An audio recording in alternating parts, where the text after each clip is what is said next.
Assalamualaikum warahmatullahi wabarakatuh. Let me introduce myself. My name is Alfiana Izati. My student ID is 2520018. So in this video, I will talking about how to ace an interview. 5 tips from a Harvard career advisor. In order to prepare for an interview, it's important to research in 3 areas. First area that you want to research is you. You want to research yourself, basically a summary of your qualification, your relevant qualification. You want to ask yourself how you tell me the employers need, what you bring to the table, and how you can add value. Then you also want to make sure that you research the position. You want to have a clear understanding of what an XYZ does. Okay, again, meeting the needs of the position. You also want to research the employer. So they may say you, why do you want to work for us? What do you know about us?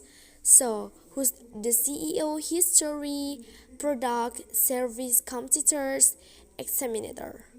And then finally, I would say that you want to research the industry as well.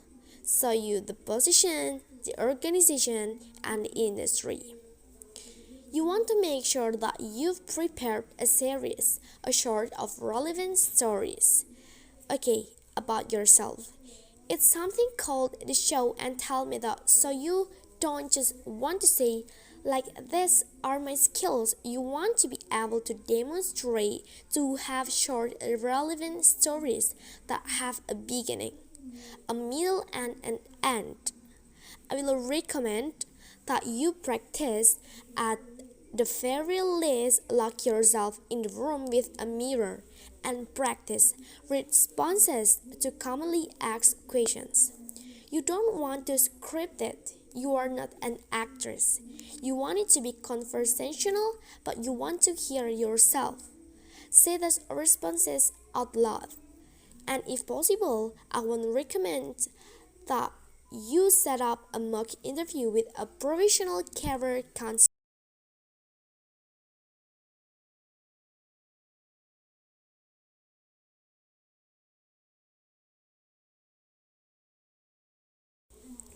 You have to make sure that you arrive on time. I generally say arrive 30 minutes in the vicinity, but about 10 to 15 minutes to announce yourself. Appropriate employer is immediately sizing you up.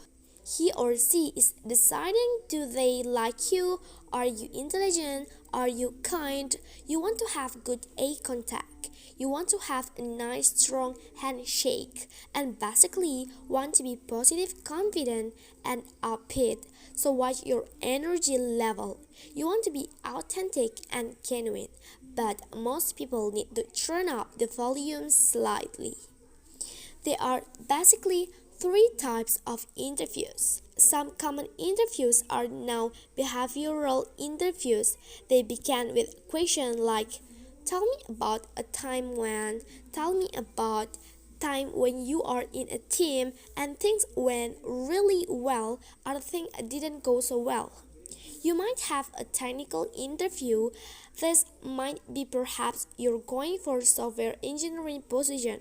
You might walk into the interview and they say, don't sit down, and they direct you whiteboard. I give you marker and they want you to solve some algorithms. Perhaps you will have a case interview.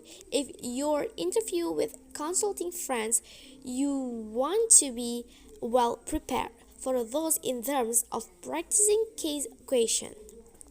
Telephone and Skype interview are becoming more and more common, particularly for initial interviews. With a telephone interview, you can get a landline that's bad if not make sure everything is charged up.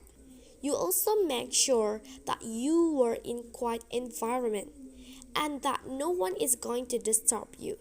So the advantage is you don't have to worry about what you're wearing or what you look like, and you can have lots of notes, but you want to be organized. You want to make sure that you pace yourself The tone, your articulation, the energy comes forth within the telephone calls. With a Skype interview, again, you want to pause your equipment, make sure everything is working properly. You need to think about what you're wearing because you're going to be on camera. It's important to look at the camera. That's how you'll be making eye contact. And then finally, with a Skype interview, I would watch your background. Be very much aware of your background. So at the end of the interview, I would recommend that you establish next stop. Some employers will tell you what the steps are, but if they don't, it's perfectly fine to ask what are the next steps. I will also recommend that you have a closing statement at the end of the interview. Thank you very much. Wassalamualaikum warahmatullahi wabarakatuh.